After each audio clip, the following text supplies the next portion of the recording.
ஸ்ரீரங்கம் சித்திரை வீதியில் நடைபெறும் கோலப் போட்டியில் அனைவரும் கலந்து கொள்ளுமாறு red cross chairman Rotarian doctor K Srinivasan அழைக்கிறார். பொங்கல் பண்டிகை நெருங்கும் நிலையில் ஆம்னி பேருந்துகளின் கட்டணம் உச்சத்தை தொட ஆரம்பித்திருக்கிறது. இது தொடர்பான முக்கிய செய்தியை நாம் பார்த்து வருகிறோம். பொங்கல் பண்டிகை காலம் நெருங்கிக் கொண்டிருக்கக்கூடிய நிலையில் ஆம்னி பேருந்துகளின் கட்டணமும் உயரத் தொடங்கியிருக்கிறது. இது தொடர்பான கூடுதல் விவரங்களை எமது செய்தியாளர் தாயுமானவன் வழங்க நாம் கேட்கலாம். தாயுமானவன், வணக்கம். ஆம்னி பேருந்துகள் கட்டணம் உயர்வு தொடர்பாக பொதுமக்கள் தரப்பிலிருந்து ஏதேனும் புகார் வந்திருக்கிறதா? எந்த அளவுக்கு இந்த உயர்வானது இருக்கிறது? கள விவரம் என்ன? பொங்கல் பண்டிகை வருகின்ற 15ஆம் தேதி கொண்டாடப்பட இருக்கக்கூடிய சூழல்ல ஏராளமான பொதுமக்கள் சென்னையில் இருந்து சொந்த ஊர் சென்று பண்டிகை கொண்டாடுவதற்கு தயாராகி வராங்க.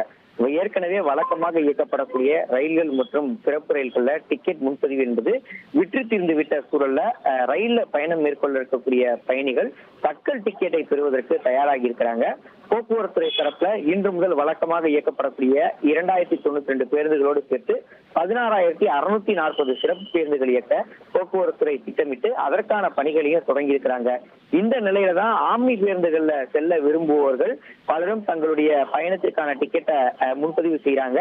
அந்த வகையில சென்னையில் இருந்து வழக்கமாக கோவைக்கு பயணம் மேற்கொள்வதற்கு இன்றைய தினம் ஏசி படுக்கை பேருந்துல கட்டணம் 1,610 ரூபாயாக இருக்கக்கூடிய நிலையில் 13 மற்றும் 14 ஆகிய தேதிகளில் பயணம் மேற்கொள்ள 2,890 ரூபாயாக கட்டணம் வசூலிக்கப்படுகிறது. இதே போல மதுரைக்கு இன்றைய தினம் ஏசி படுக்கை வசதி கொண்ட பேருந்துல பயணம் மேற்கொள்ள 1,700 ரூபாய் கட்டணம் என்றால் வருகின்ற 13 மற்றும் 14 ஆகிய தேதிகளில் பயணம் மேற்கொள்ள அதே பேருந்துல 3,750 ரூபாய் கட்டணம் என்பது வசூலிக்கப்படுகிறது. இதே போல் சென்னையில் இருந்து திருநெல்வேலிக்கு ஏசி படுக்கை வசதி கொண்ட பேருந்துல பயணம் மேற்கொள்வதற்கு இன்று 1,960 ரூபாய் கட்டணமாக இருக்கக்கூடிய நிலையில் 13 மற்றும் 14 ஆகிய தேதிகளில் பயணம் மேற்கொள்ள அதே பேருந்துல 3,950 ரூபாய் வரையும் கட்டணம் வசூலிக்கப்படுகிறது.